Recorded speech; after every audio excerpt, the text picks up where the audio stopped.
Toi qui me regardes, j'espère que tu vas bien. Tu n'as pas assez de moyens pour suivre une formation au Canada.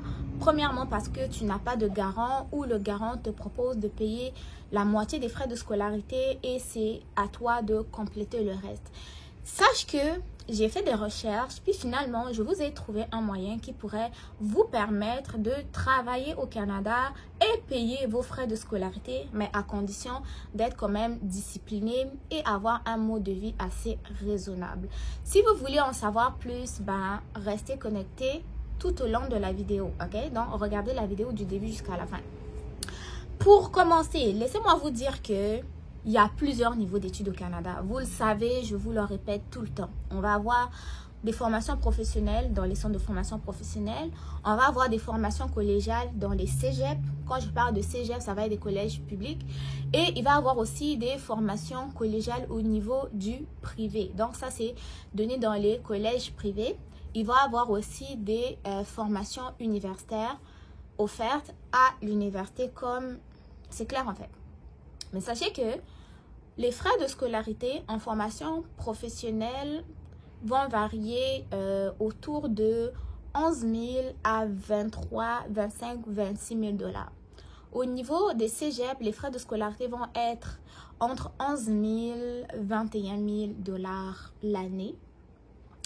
Et à l'université, ça va être encore un peu plus. Du coup, pour un étudiant qui n'a pas de garant, ok, ou qui a un garant qui préfère payer une moitié, c'est-à-dire la première année, il te dit la deuxième année, il faudrait quand même essayer de te démerder pour pouvoir payer tes frais de scolarité. Donc, dans ce cas-là, quand l'étudiant arrive et qu'il faut que l'étudiant paye soit 11 000, soit 10 000 une session, des fois, ça peut être un peu compliqué, ok? Donc, c'est pour ça que des fois, il va y avoir des abandons, il va y avoir des lettres de quitter le territoire. Il y en a qui vont même aller dans les demandes d'asile parce qu'ils n'ont pas la possibilité de pouvoir continuer leur formation même s'ils le voudraient. Soit parce que les garants les ont abandonnés ou soit le garant a donné la moitié mais lui, il n'arrive pas à compléter la moitié. Pourquoi?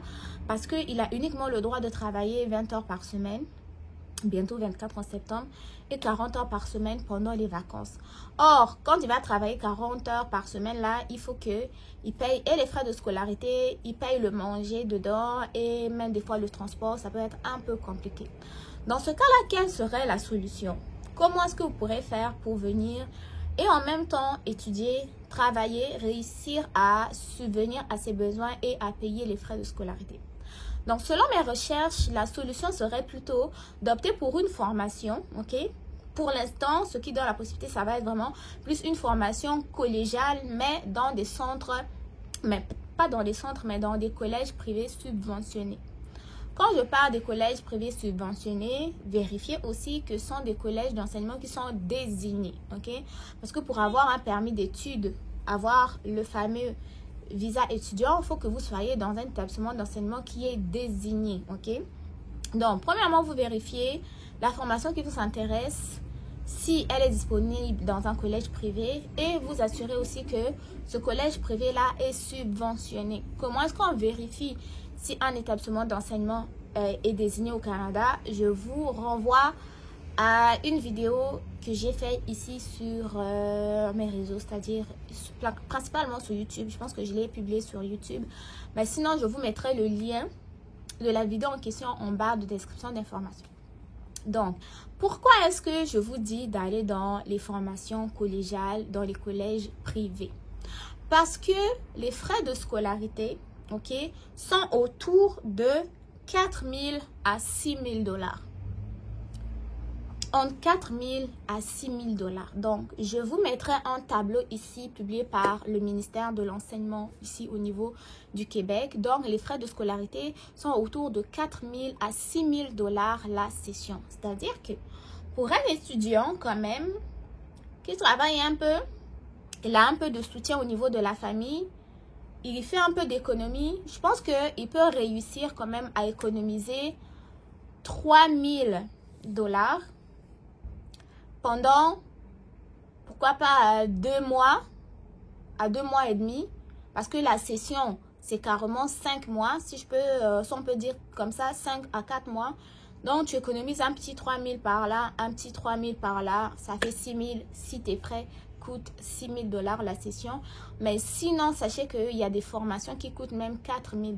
Si je prends un exemple du tableau que je vais vous mettre bien dans la vidéo.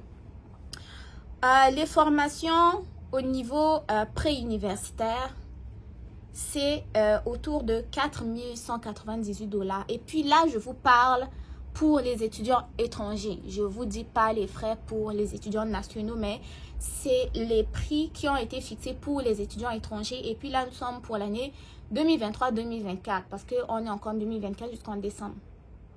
Pour les techniques humaines, c'est autour de 4 198 encore. Technique physique, arts et lettres, 5 000 $ la session, 5 500. Technique biologique, 6 515 $. Ok? Donc, la session, c'est 4 à 5 mois.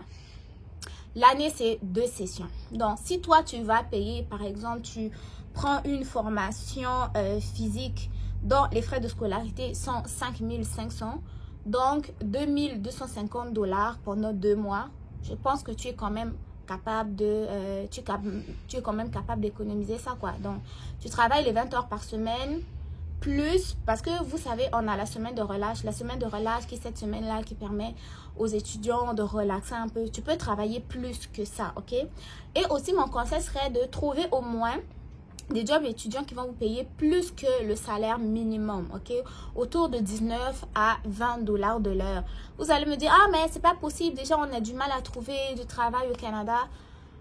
Faites des recherches. Faites des recherches parce qu'en ce moment-là, moi, je suis en train de faire des recherches pour vous aider à trouver de l'emploi au Canada, ok? Donc, pour les personnes qui sont au Canada, qui cherchent, je vais vous apporter de nouvelles astuces pour ceux qui sont aussi à l'étranger. Mais juste pour vous dire que finalement, en termes de frais de scolarité moins élevés, c'est comme si les collèges privés subventionnés vont coûter moins cher que même les formations professionnelles, ok? Et les formations qui sont données dans les collèges privés, ça va être presque les mêmes que qui sont données dans les collèges publics. Mais vous devez juste vous assurer que votre collège est un établissement d'enseignement désigné pour pouvoir et avoir votre permis d'études et surtout le permis de travail pour diplôme. Vous allez me dire, ah mais pourquoi les collèges sont moins chers? Pourquoi les cégep? Nanana. En tout cas, c'est le ministère de l'enseignement supérieur qui décide et c'est même lui aussi qui donne comme un barème au niveau des coûts de scolarité parce que pour le tableau que je vais vous mettre là dans la vidéo, ils ont donné pour les établissements d'enseignement public les formations préuniversitaires, c'est autour de 6 999 $. Les formations physiques, autour de 9 061 $. Et les techniques biologiques, c'est autour de 10 900 $ et quelques. Ok, donc, si vous voulez suivre une formation au Canada, avoir des compétences, prendre un diplôme, aller chercher du travail dans votre pays, mais qu'au niveau des frais de scolarité, c'est un peu serré, le garant est sûr juste pour une année, et puis pour la deuxième année, il compte sur vous. Donc, essayez de regarder quand même au niveau des collèges privés, parce que les collèges privés aussi vont offrir presque les mêmes formations que les collèges publics. Et des fois aussi, il y a des programmes qui sont plus donnés au niveau des collèges privés qu'au niveau des collèges publics. Donc, pensez-y. C'était juste quelque chose que je voulais à tout prix vous apporter que, ah oui, c'est dur, ah oui, c'est compliqué, mais même moi, je ne savais pas que avec les collèges privés, ça revenait moins cher. Je suis sûre qu'il y a certains d'entre vous qui m'ont posé des questions en live. Oh, est-ce que je peux? Moi, je disais, mais avec, tu vas payer les frais de scolarité, tu vas payer le logement, tu vas payer le transport, tu vas payer la nourriture. Avec les frais de scolarité de 10 000 à 23 000 $, là, ça, c'est carrément impossible. Ça, je le dis toujours aussi. Mais là, je viens de vous trouver un moyen qui est une autre voie. C'est la voie des collèges privés et ce qui peut vous permettre en fait de payer vos frais de scolarité tout seul si vous avez une job étudiant qui va payer quand même plus que 18 $ de l'heure, ok? Ou non, plus que même le salaire minimum et avoir un mode de vie quand même assez ne pas être trop dépensier, ne pas être trop, gérer quand même le budget, ok? Donc, dans ce cas-là, cela pourrait permettre à votre garant de vous soutenir la première année et la deuxième année, vous êtes un peu acclimaté avec le pays, vous savez un peu où ça paye bien, où ça paye pas bien, vous allez pouvoir trouver un peu des solutions, mais n'hésitez pas de regarder un peu au niveau des collèges privés. Moi, je vous mettrai en tout cas le lien en barre de description d'informations. On se voit très bientôt. Portez-vous bien. Bye bye.